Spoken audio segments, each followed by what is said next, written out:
আসসালামু আলাইকুম। এখন দেখবেন সংবাদ শিরোনাম। আফগানিস্তানের বিরুদ্ধে যুদ্ধ ঘোষণা পাকিস্তানের। অপারেশন গজব লিল হকে 274 তালেবান যোদ্ধা নিহত, 55 জন পাক সেনা হত্যার দাবি তালেবানের। জাতিসংঘের সাধারণ পরিষদের নির্বাচনে বাংলাদেশকে ওআইসিভুক্ত বিভিন্ন দেশের সমর্থনের আশ্বাস। সৌদি আরব থেকে ফিরে জানালেন পররাষ্ট্রমন্ত্রী। পুলিশ হত্যাসহ অমীমাংসিত বিষয়ে প্রয়োজনে ফের তদন্ত হবে ঠাকুরগাঁওয়ে মির্জা ফখরুল। চেষ্টা চলছে গণতন্ত্রকে প্রাতিষ্ঠানিক রূপ দেওয়ার। নরসিংদীতে কিশোরী সংঘবদ্ধ ধর্ষণ ও হত্যা মামলায় মূল অভিযুক্ত সহ 7 আসামি গ্রেফতার। অভিযুক্ত বিএনপি নেতা দল থেকে বহিষ্কার। এতক্ষণ শুনছিলেন সংবাদ শিরোনাম, এখন দেখবেন বিস্তারিত। পাকিস্তানের চালানো অপারেশন গজব লিল হকে প্রকম্পিত আফগানিস্তান। অভিযানে এখন পর্যন্ত 274 তালেবান যোদ্ধাকে হত্যার দাবি করেছে পাক সামরিক বাহিনী। আফগানিস্তানের বিরুদ্ধে যুদ্ধ ঘোষণার পর বিমান হামলা জোরদার করে ইসলামাবাদ, যাতে ধ্বংস হয়েছে 70টির বেশি তালেবান কমান্ড পোস্ট। এর আগে সীমান্তবর্তী প্রদেশগুলোয় প্রথম হামলা চালায় তালেবান যোদ্ধারা। তাদের দাবি 19টি সেনা চৌকি দখল করা হয়েছে। সংঘাতে প্রাণ গেছে 55 পাক সেনা সদস্যের। মূলত সন্ত্রাসবাদ বিরোধী অভিযানকে ঘিরেই প্রতিবেশী দুই দেশে ছড়ালো এই উত্তেজনা। স্থানীয় সময় রাত 8টা তালেবান যোদ্ধাদের অতর্কিত হামলায় প্রকম্পিত পাকিস্তান সীমান্তবর্তী এলাকা। চলে পাল্টাপাল্টি গুলিবর্ষণ, ছোড়া হয় কামানের গোলাও। রীতিমতো যুদ্ধ ডুরান্ট লাইন সংলগ্ন প্রদেশগুলোয়।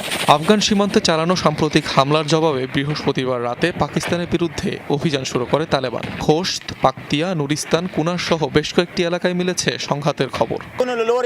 প্রিয় দেশবাসী, নানগারহার ও পাকতিয়ায় পাকিস্তানি বাহিনীর সাম্প্রতিক বিমান হামলার জবাবে আজ রাত 8টায় আমরা আক্রমণ শুরু করেছি। আমাদের প্রার্থনায় রাখবেন। এই সময় পাকিস্তানি সামরিক বাহিনীর বেশ কিছু মিলিটারি পোস্টে অগ্নিসংযোগ করে তালেবান যোদ্ধারা। জব্দ করা হয় ভারী সামরিক সরঞ্জাম। জবাবে আফগানিস্তানের বিরুদ্ধে ঘণ্টাখানেকের মধ্যেই যুদ্ধ ঘোষণা করে পাকিস্তান। শুরু করে অপারেশন গজব লিল হক। রাজধানী কাবুল ছাড়াও কান্দাহার, নাঙ্গারহার, পাকতিয়া ও পাকতিকা প্রদেশে একযোগে চালানো হয় বিমান অভিযান। সীমান্তেও চলে ব্যাপক সংঘর্ষ। ধ্বংসের দাবি করা হয় বহু তালেবান আউটপোস্ট, অস্ত্রাগার ও 2টি ব্রিগেড হেডকোয়ার্টার। জাতিসংঘের সাধারণ পরিষদ নির্বাচনে বাংলাদেশকে সমর্থনের আশ্বাস দিয়েছে ওআইসিভুক্ত বিভিন্ন দেশ। সৌদি আরব সফর শেষে দেশে ফিরে সাংবাদিকদের এই কথা জানান পররাষ্ট্রমন্ত্রী ডক্টর খলিলুর রহমান। এটি ছিল বিএনপি সরকারের কোনো শীর্ষমন্ত্রীর প্রথম বিদেশ সফর। সফরকালে ওআইসি বৈঠকের পাশাপাশি মোট 5টি দেশের প্রতিনিধিদের সাথে আলাদাভাবে বৈঠক করেন পররাষ্ট্রমন্ত্রী। এসব বৈঠকে পারস্পরিক দ্বিপাক্ষিক সম্পর্ক আরও জোরদারের বিষয়ে ফলপ্রসূ আলোচনা হয়েছে। জেরুজালেমকে রাজধানী করে স্বাধীন ফিলিস্তিন রাষ্ট্র গঠনের পক্ষে বাংলাদেশের অবস্থান পুনর্ব্যক্ত করেন পররাষ্ট্রমন্ত্রী খলিলুর রহমান। এছাড়া পাকিস্তান ও আফগানিস্তানের মধ্যকার চলমান যুদ্ধ প্রসঙ্গে উদ্বেগ প্রকাশ করে তিনি বলেন, এই ধরনের সংঘাত কোনো পক্ষের জন্যই মঙ্গলজনক নয়। জাতিসংঘ সাধারণ পরিষদের 81তম অধিবেশনের সভাপতিত্বের জন্য বাংলাদেশের যে প্রার্থিতা সে বিষয়ে আলোচনা করেছে এবং প্রত্যেকটি দেশ আমাদেরকে বিপুল সমর্থন দিয়েছে এবং আমাদের জন্য জাতিসংঘে কাজ করবার জন্য প্রতিশ্রুতি দান করেছে। পুলিশ হত্যাসহ অমীমাংসিত বিষয়গুলো নিয়ে তদন্ত হয়েছে, প্রয়োজনে আবারও তদন্ত হবে। ঠাকুরগাঁওয়ে এক অনুষ্ঠানে এই কথা বলেছেন এলজিআরডি মন্ত্রী মির্জা ফখরুল ইসলাম আলমগীর। এদিকে প্রধানমন্ত্রী তারেক রহমান তার ঘোষিত প্ল্যান বাস্তবায়নের কাজ শুরু করেছেন বলে জানিয়েছেন জনপ্রশাসন বিষয়ক উপদেষ্টা ইসমাইল হোসেন জবিউল্লাহ। সাপ্তাহিক ছুটির দিনে মন্ত্রী প্রতিমন্ত্রীদের অনেকেই অবস্থান করছেন নিজ নিজ এলাকায়। কেউ কেউ ঘুরে দেখেন উন্নয়ন কর্মকাণ্ড। দায়িত্ব গ্রহণের পর উন্নয়নের বার্তা দিলেন এলজিআরডি মন্ত্রী মির্জা ফখরুল ইসলাম আলমগীর। জুমার নামাজের পর ঠাকুরগাঁওয়ে একটি মাদ্রাসা ও লিল্লা বোর্ডিং এর বহুতল ভবনের ভিত্তিপ্রস্তর স্থাপনের মাধ্যমে শুরু হলো তার জনকল্যাণমূলক কর্মকাণ্ড। এ সময় মির্জা ফখরুল ইসলাম বলেন, পুলিশ হত্যা সহ অমীমাংসিত বিষয়ে তদন্ত হয়েছে, যদি প্রয়োজন হয় তাহলে আবার তদন্ত হবে। হোম মিনিস্টার সাহেব, স্বরাষ্ট্রমন্ত্রী যেটা বলেছেন সেটাই হবে এবং যেহেতু তদন্ত হয়েছে দরকার যদি প্রয়োজন হয় তদন্ত হবে। এখন তো এটা মূলত তো আপনার আদালতে আছে।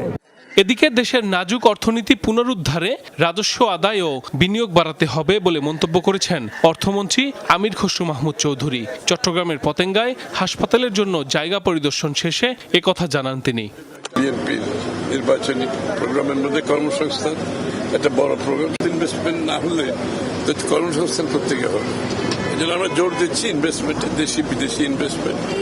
চাঁদপুরে সাংবাদিকদের এক প্রশ্নের জবাবে শিক্ষামন্ত্রী ডক্টর এহসানুল হক মিলন জানিয়েছেন, শিক্ষকরা শিক্ষকতার বাইরে অনুমতি ছাড়া অন্য কোনো পেশায় থাকলে তাদের বিরুদ্ধে তদন্ত সাপেক্ষে ব্যবস্থা নেওয়া হবে।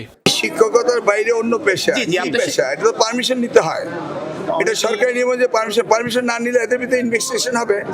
বরিশাল সার্কিট হাউসে সড়ক দুর্ঘটনায় ক্ষতিগ্রস্তের মাঝে বিআরটি এর চেক বিতরণ শেষে তথ্যমন্ত্রী জহিরুদ্দিন স্বপন জানান, জবাবদিহিতার পরিধি নির্ধারণ করে গণমাধ্যমের সর্বোচ্চ স্বাধীনতাকে নিশ্চিত করা হবে। সাংবাদিকদের সঙ্গে বা সংশ্লিষ্ট সকল অংশীদারদের মতামতের ভিত্তিতেই আমরা একটা জবাবদিহিতার পরিধি প্রথমে নির্ধারণ করব, তারপর সেই পরিধির সীমানার মধ্যে আমরা সর্বোচ্চ স্বাধীনতাকে নিশ্চিত করব। ধর্ষণের পর কিশোরীকে বাবার কাছ থেকে তুলে নিয়ে হত্যায় অভিযুক্ত 9 আসামির মধ্যে 7 জনকে গ্রেফতার করেছে পুলিশ। শুক্রবার রাতে মূল অভিযুক্ত বখাটে নূর মোহাম্মদ নুরা সহ 2 জনকে গ্রেফতার করা হয়েছে। এছাড়া গ্রেফতার আরও 5 আসামিকে কারাগারে পাঠিয়েছেন নরসিংদীর একটি আদালত। রিমান্ড শুনানির দিন ধার্য করা হয়েছে 1 মার্চ। মাধবদীর মহিষাসুরা ইউনিয়ন বিএনপির সহসভাপতিকে বহিষ্কার করেছে উপজেলা বিএনপি। নরসিংদীর মাধবদীতে তরুণীকে সংঘবদ্ধ ধর্ষণ ও হত্যার ঘটনায় দেশজুড়ে চলছে তোলপাড়। আইনশৃঙ্খলা বাহিনীর অভিযানে এরই মধ্যে গ্রেফতার হয়েছে 5 জন। গ্রেফতারকৃত ইউনিয়ন বিএনপির সহসভাপতি ও সাবেক মেম্বার আহমদ আলী দেওয়ান, তার ছেলে ইমরান, মূল অভিযুক্ত নুরার চাচাতো ভাই আয়ুব, সহযোগী আবেদুল্লাহ ও গাফফরকে দুপুরে মাধবদী আমলি আদালতে নেওয়া হয়। 10 দিনের রিমান্ড আবেদন করে পুলিশ। 1 মার্চ শুনানির দিন ধার্য করে আসামিদের কারাগারে পাঠানোর নির্দেশ দেয় বিচারক। এর আগে বৃহস্পতিবার রাতে 9 জনকে আসামি করে মামলা করে ভুক্তভোগীর পরিবার। স্বজনদের অভিযোগ, সপ্তাহ 2 আগে ওই তরুণীকে স্থানীয় বকাটে নুরার নেতৃত্বে 6 জন সংঘবদ্ধ ধর্ষণ করে। পরে মোটা অঙ্কের টাকা নিয়ে ঘটনা ধামাচাপা দেওয়ার চেষ্টা করে বিএনপি নেতা ও সাবেক মেম্বার আহমদ আলী দেওয়ান। ভুক্তভোগী পরিবার মীমাংসায় রাজি না হওয়ায় তাদের ভয়ভীতি দেখানো হয়। স্বজনদের অভিযোগ, বিচার না হওয়ায় আরও বেপরোয়া হয়ে ওঠে বকাটেরা। গত বুধবার সৎ বাবা মায়ের সাথে খালার বাড়ি যাওয়ার সময় জোর করে তুলে নিয়ে যায় ওই তরুণীকে। পরদিন একটি ক্ষেত থেকে তার মরদেহ উদ্ধার করে পুলিশ। আবারও সংঘবদ্ধ ধর্ষণের পর তাকে হত্যা করা হয়েছে বলে অভিযোগ পরিবারের। আমার এই কথা, আমি খালি বিচারে চাই, আমি আর কোনো বিচার কিছু চাই না, আমি বিচারে চাই। আল্লাহকে যারা এই কাজ করছে, যারা করে না, যারা ইয়ে করছে নাকি সবাই যারা ঘুষকেছে ফাঁসি চাই। যারা এই মনে মার্ডার করছে হাগর দইরা আইনা হাগো বিচার চান, হাগো ফাঁসি হোক, জেল হোক। প্রশাসনের সর্বোচ্চ দাবি যে রাজনৈতিক ছত্রছায়া যেন কেউ ধর্ষণের বিচার থেকে ছাড়া না পায়। এদিকে ঢাকা রেঞ্জের ডিআইজি রেজাউল করিম মল্লিক ঘটনাস্থল ও মাধবদী থানা পরিদর্শন করেন। পলাতক আসামিদের ধরতে অভিযান চালাচ্ছে বলেও জানান তিনি। আমাদের অভিযান চলছে, এই মুহূর্তে একটি টিম ঢাকার বাইরে অবস্থান করছে। আমরা ইনশাল্লাহ খুব তাড়াতাড়ি ধর্ষক এবং সালিশকারী যারা ছিল তাদেরকে গ্রেপ্তার করতে সক্ষম হব।